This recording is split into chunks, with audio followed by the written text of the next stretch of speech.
Hello everyone and welcome to another What's for Dinner on WW. In this video, I'm going to be showing you what we had for dinner this week on WW, as well as showing you what my personal points are for these meals. Now, as always, down in the description box below, I will have the ingredients and instructions listed, as well as links to my WW recipe builder, where if you click on that link and you are a WW member, you can see what the points are for you as well. Now, for one of these recipes, I will also have a link to its specific video. I've done a designated video for one of these meals already, and you can find all of that info down in its description box. But definitely check down in the description box below to find all the info that you're going to want. And let's jump into what we had for dinner this week. First up is pepperoni pizza monkey bread. Now, we absolutely love this one. It's definitely a family favorite.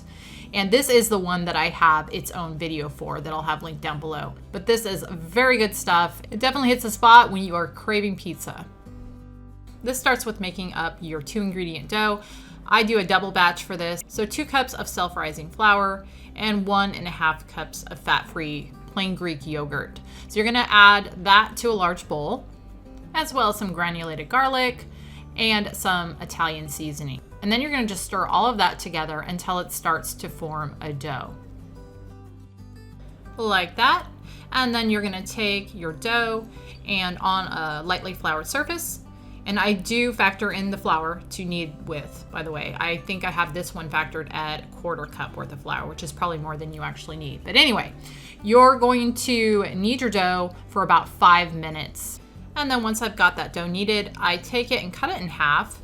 And then each half I roll out to about an 1/8 inch thickness.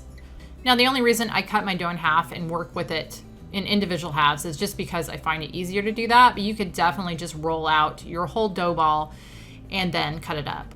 So I'm just cutting my dough into strips and then cutting the opposite direction and just getting little pieces, because again, this is monkey bread, so you want individual little pieces that when you eat it, you're gonna be able to pull apart.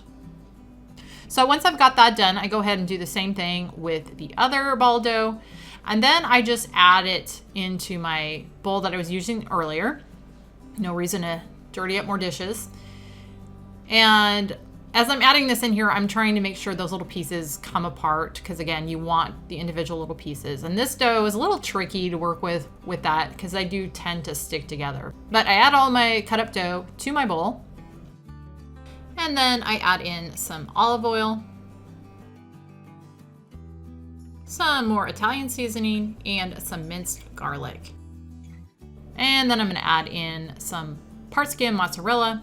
And then I'm gonna try to stir or kind of toss this together to get all those dough pieces coated. And this part is a little tricky with that dough because it does like to stick together. So this time I actually got in there and used my hands to pull some apart. So once I've got that done, I go ahead and take my pepperoni and I cut that into little pieces. And then I'm gonna get out my bundt pan. And this bundt pan here is brand new. This is the first time I've used it. I really ended up liking this, especially having the handles on it like that. It made it a whole lot easier to get this out of the pan because you actually have somewhere to hold on to. So I really like this pan. I will have a link to this down below in the description box if you want to check it out. I do have to say it is an Amazon store link though. So if you do purchase this, I may earn a commission. So what I'm doing here is spraying that pan very liberally with this Baker's Joy. And that's mainly because with my old bundt pan, things were really starting to get stuck in there. So the Baker's Joy does help a lot. I don't think I needed to use as much with this new pan as I did, but better safe than sorry. So once I got that all nice and sprayed, I go ahead and add half of my dough mixture to the bottom of my pan.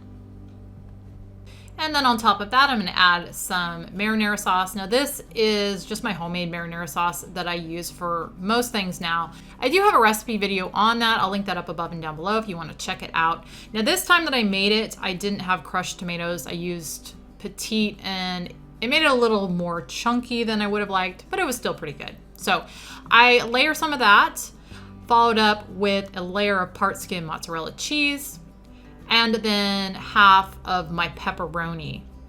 And then I'm gonna just repeat the steps with the remaining dough, remaining sauce, cheese, and then finally remaining pepperoni. And then I'm gonna bake at 350 for about 40 to 45 minutes or until it looks like this. I'm then gonna let it sit in the pan for a few minutes until it cools just a little bit before I take it out.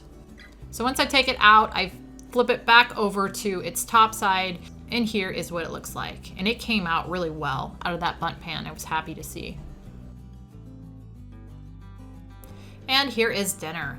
I've got an 1/8 of that total, which for me is 8 points. Now you can dip this with extra marinara sauce if you want. This time I didn't, but other times I do. Along with that, we're having a side salad, just a little bit of baby carrots and red onion. And then I'm using this Bolthouse Farms avocado green goddess dressing, which is just a point if you only use a tablespoon.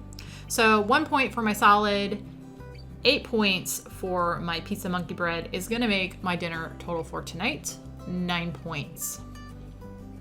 Next up is sheet pan chicken fajitas. I really like these because they're so quick and easy to throw together, but they taste really, really good. You can dress them up however you want or just have them super simple. This starts with a large bowl, and to that, you're gonna add in some boneless, skinless chicken breasts. I've just cut that up into strips. And then I'm gonna add in 2 bell peppers that I've also cut into strips, as well as some red onion. I'm now gonna add in a couple tablespoons of olive oil and then some fajita seasoning. I just make my own. I'll go ahead and put a link to the recipe that I use down below, but you could definitely just use a pre-made one. Then I'm gonna just kind of toss that all together in there to get it all evenly and well coated. Like that. Next up, I'm gonna take a baking sheet that I've lined with some foil, and I'm gonna just pour this on top of that, and then just spread it out evenly on the pan. And then once I've got that done, I'm gonna bake this at 425 for about 20 minutes or until that chicken reaches an internal temp of 165. When there's about 5 minutes left of cook time for those fajitas, I'm gonna take some corn tortillas, wrap them in some foil, and put them in the oven to heat up. I let this cook for just about 20 minutes, and I took it out, temp checked several pieces of the chicken just to make sure that they're done, and they definitely were. Most of them were a little over the 165, so definitely done. So now I'm gonna let this cool just a few minutes and then dish up my fajitas. And here is dinner. I have got 2 of those, which between the 2 of them, I've got about a quarter of the total chicken and veggie mixture. So this makes 4 servings of 2 basically. And for me, it is 5 points for the 2. I went ahead and added some fat-free Greek yogurt, some sliced avocados, and a little bit of cilantro on top. No additional points for any of those for me. So 5 points total. And like I said in the beginning, you can put whatever you want on these. I like to, if I have them, squeeze a little bit of fresh lime juice on them. I think that really adds a nice little extra flavor. I didn't have any, I forgot to get limes. But I would recommend that, squeezing a little lime juice on them. But yeah, this is how I had mine tonight. Pretty simple, but very, very satisfying and really good. I love these. I don't make them enough, to be honest. They're just so easy and quick to come together that I really should make them more. But anyway, 5 points for dinner tonight. Lastly was a new one for us, and that is penne pumpkin Alfredo. I've been all about everything pumpkin lately, and mostly that's been with baked goods, but I figure why not bring that to my dinners as well. So I decided to take my Alfredo sauce recipe that I already have in use and tweak it a little bit to do a pumpkin version of it. I love Alfredo, and adding a little pumpkin to it just sounded good. And so that is where this one came from, and I definitely enjoyed it. I think my husband and son did too. This starts with a large pan on a medium-high heat, and to that I'm gonna add in a couple tablespoons of olive oil, and then I'm gonna add in some minced garlic, and I'm gonna let that cook in there for a minute or so. Then I'm gonna add in some light butter spread. I'm just using Brummel and Brown here, and I'm going to stir that in. Once that's melted, I'm gonna add in some flour, whisk that in real quick, and then I'm gonna add in some chicken broth and some almond milk. And then I'm gonna just stir that in there, continuing to keep it on a medium heat for about 10 minutes or so, or until that just starts to slightly thicken.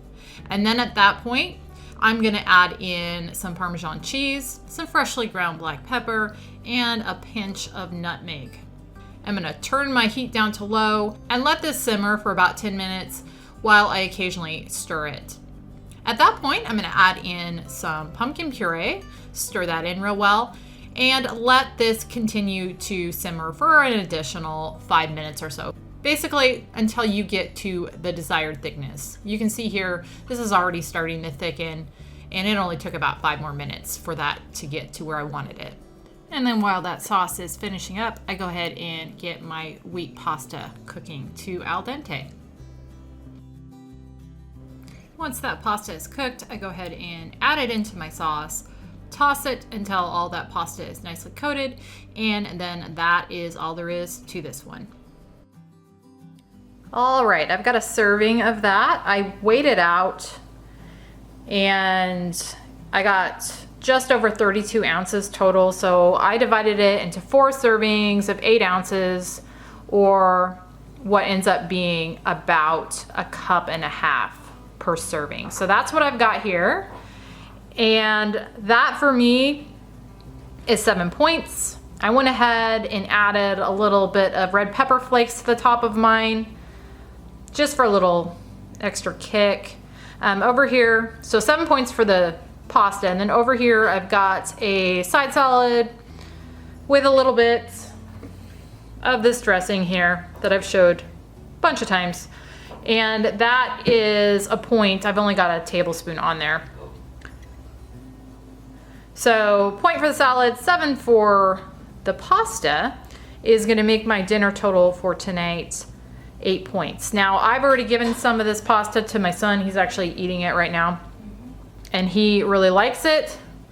So I'm gonna go ahead and give it a try. My husband's not here at the moment. He will be in a little bit, but I'm gonna try it. I've had, obviously, just the plain before, because this is just one of my recipes that I've altered. So let me give it a taste.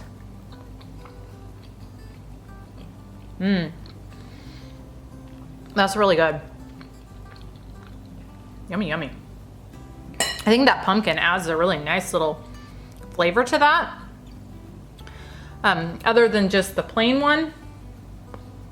Now I have, like I said, I have a plain version of this that is good too.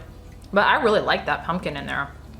And I also do like adding the pepper flakes to the top of it, because again, I think that little kick of spice kind of amplifies the rest of the flavors in this, but definitely don't have to do that if you don't want. You could add a little more Parmesan to the top, which is what I did with my son's, but I'm trying to keep mine as low point as possible, so I didn't do that to mine. But anyway, yeah, really, really good. I definitely enjoy that. Alfredo sauce is probably my all-time favorite pasta sauce. Of course it is, because that's the highest calorie one, or one of the higher calorie ones. So anyway, love my Alfredo, and I like to be able to have it a little bit lightened up and still kind of satisfy that craving, but don't feel as bad about it when you make it like this. All right, guys, 8 points for dinner tonight. I'm gonna go enjoy this. And that was everything we had this week for dinner on WW. As I had mentioned before, please check down in the description box for all the information you're gonna want as far as ingredients, instructions, and WW recipe builder links. But as always, thank you so much for watching. I hope this was helpful to some of you, and I will see you on the next one.